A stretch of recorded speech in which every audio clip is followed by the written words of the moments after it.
Hello students and welcome to today's biology class.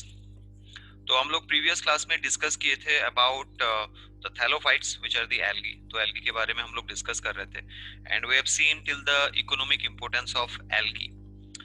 Now this group thallophyte और the algae it has been divided into three different divisions. ठीक है, एक है आपका Chlorophyceae, दूसरा है फियोफाइसी और तीसरा है आपका रोडोफाइसी।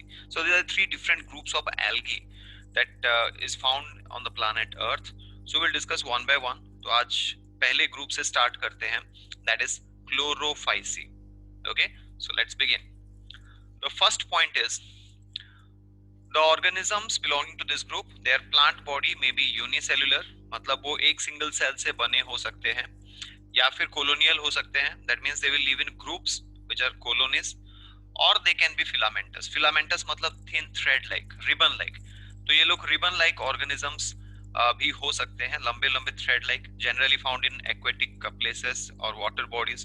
तो आपको कॉमनली मिल जाएंगे ये group. And from the name itself it is suggested chloro, मतलब they will contain chlorophyll, predominantly possess chlorophyll a and chlorophyll b. Now if they are having chlorophyll, ये क्या सजेस्ट करता है? इससे हमें ये पता चलता है कि this organisms are capable of photosynthesis. Okay, so chloro means it is a pigment, uh, chlorophyll, and phyceae represents the algae group. तो chlorophyceae, ठीक है। तो इनमें कौन कौन कौन से क्लोरोफिल हो सकते हैं? It might possess chlorophyll A and chlorophyll B. Now coming to the next point, they may have diverse forms of chloroplast, that is discoid or plate-like as in Eulothrix, or can be cup-shaped as in Chlamydomonas, or can be spiral or ribbon-like as in case of Spirogyra. तो यहाँ पे जब हम लोग chlorophyll बोल रहे हैं तो ऑर्गेनिज्म का अगर क्लोरोफिल है that means it would be having this specific kind of cell organelle called as chloroplast, क्योंकि क्लोरोफिल इसी सेल ऑर्गेनेल में रहता है जिसको क्लोरोप्लास्ट बोला जाता है। अब ये जो क्लोरोप्लास्ट है डिफरेंट डिफरेंट ऑर्गेनिज्म में डिफरेंट शेप का हो सकता है। डिस्कॉइड या प्लेट लाइक हो सकता है, means it will be flat plate like as in case of Ulothrix, या फिर कप शेप्ड हो सकता है, C shaped as you can say, that is in case of Chlamydomonas, and spiral और ribbon shaped that is in case of Spirogyra. तो ये तीन shape के आपको कॉमनली देखने को मिल जाएंगे the chloroplast in this group which is called as the chlorophyceae. Now this is how it looks like. ये डायग्राम आप देख सकते हैं। So there are three different types. कुछ ribbon like होते हैं as you can see here. Now these are disc like and then you have cup like. So these are the different kinds of structures. Now ये ऊपर आपको green color के photographs दिख रहे हैं. These are the real images taken from under a microscope. और नीचे उसका diagrammatic representation दिया हुआ है. So these are the diagrammatic representations. Okay. So this is how the chloroplast will look like. But her chloroplast का एक ही function होता है. They will have chlorophyll and they will carry out photosynthesis. The next point, storage form of food besides starch. देखो ये एक बहुत important point है students कि generally आप जब plants के बारे में बात कर रहे हो तो उनमें generally storage form of food होता है starch. That is a kind of carbohydrate. So the storage form of food besides starch can be proteins in pyrenoids. Pyrenoids are certain specific structures which are present inside the chloroplast. तो ये chloroplast के अंदर रहते हैं, कुछ specific structure होते हैं जिनको पायरेनॉइड्स बोला जाता है और उनमें वो प्रोटीन स्टोर करता है। As well as it might also store oil droplets. ठीक है, तो स्टार्च तो सबसे common form of storage food है प्लांट्स में, लेकिन ये जो क्लोरोफाइसी ग्रुप है वो प्रोटीन्स भी स्टोर कर सकते हैं in pyrenoids which are specialized structures present in the chloroplast, or they can also store it in the form of oil droplets. उसको oil droplets के form में भी store करके रख सकते हैं। Now this is how your pyrenoid will look like. This is an image from a microscopic image of Spirogyra. तो यहाँ पे आप लोग देखिए क्लोरोप्लास्ट के साथ छोटे छोटे वैक्यूल्स या फिर पाउच लाइक स्ट्रक्चर्स हैं। Now inside this pouch like structures you will find कि the protein molecules are stored. ठीक है, तो इनको बोला जाता है pyrenoids. These structures are called as pyrenoids. Okay, so in pyrenoids the proteins are stored. Now the next point is they have rigid cell wall with inner layer made up of cellulose and outer layer made up of pectose. अब यहाँ पे देखो इनका जो cell wall है वो double layered होता है, ठीक है।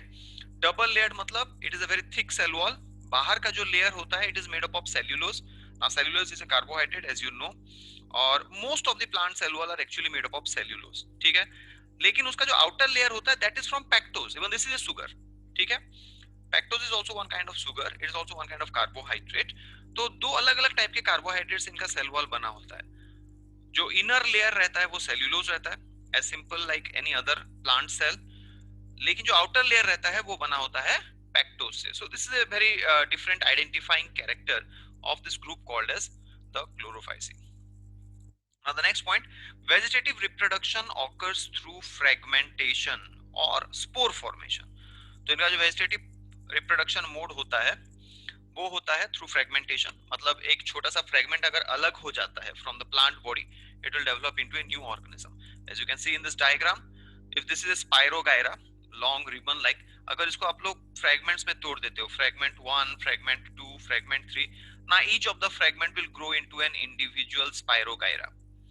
This mode of reproduction is called as fragmentation. या फिर वो लोग स्पोर फॉर्मेशन भी कर सकते हैं, they can form spores. Asexual mode of reproduction is generally by the help of flagellated zoospore produced from zoosporangia, ठीक है।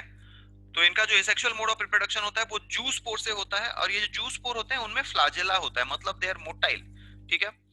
See, I have already told you कि there are different locomotory organelles, जैसे सीलिया होता है, फ्लाजेला होता है, pseudopodia होता है। तो certain spores might possess flagella which gives them the ability to move, and mainly जो मेल गैमेट्स होते हैं उनका मोटिलिटी का कैपेसिटी होता है mainly.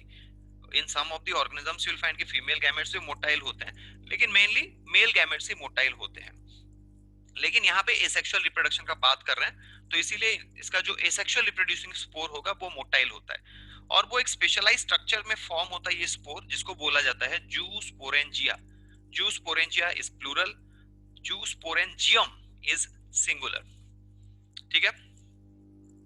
Now the sexual mode of reproduction, it is carried out by three different methods: isogamous, anisogamous and oogamous. ये हम लोग पहले डिस्कस कर चुके हैं when we are reading about the general characteristics of thallophytes, ठीक है। Isogamous मतलब fusion of two similar gametes. Anisogamous it means fusion of two dissimilar gametes. Oogamous fusion of a very large female gamete with a very small and motile male gamete. तो ये तीन अलग अलग type के sexual mode of reproductions ये लोग exhibit करते हैं, ठीक है। And these are some of the common examples: Chlamydomonas, Ulothrix, Volvox, Spirogyra, Chara. These are the common examples which you can cite for this specific group, which is the Chlorophyceae. Now, as you can see, there is a picture of this organism on your screen. This is Chara algae. The scientific name is Chara vulgaris, ठीक है। तो आप लोग देख सकते हैं कि it is green in color, chlorophyll content होता है, and that is the reason it comes under this category called as the Chlorophyceae. Okay, और ये मैं आपको पहले भी बता चुका हूँ स्टूडेंट्स, यहाँ पे जो एग्जांपल्स हम लोग दे रहे हैं ये सब जीनस नेम है, their species name will be separate, हर एक जीनस का अलग अलग स्पीसीज होगा फिर, ठीक है। So this was about the first group of thallophytes or algae called as Chlorophyceae. In the next class, we'll be discussing about the rest of the two groups, that is Phaeophyceae and Rhodophyceae. Okay. Thank you everyone.